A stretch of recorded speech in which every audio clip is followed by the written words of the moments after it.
জিন চালাইতো, উনিও মরবে।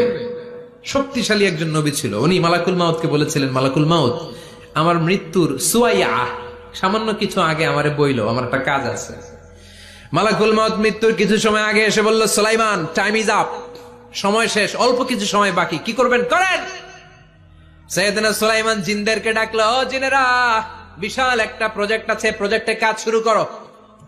আর কিছু জিনকে বলল, চারদিকে গ্লাস ফিটিং করা একটা রুম বানাও।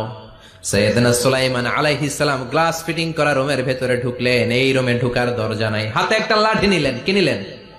লাঠির মধ্যে ভর করে দাঁড়িয়ে রইলেন আর জিনদের দিকে তাকিয়ে রইলেন। জিনেরা এত বদমাশ ছিল, সাইয়েদনা সুলাইমান দাঁড়িয়ে না থাকলে কাজ করতো না। ছিল ফাঁকিবাজ। কি ছিল?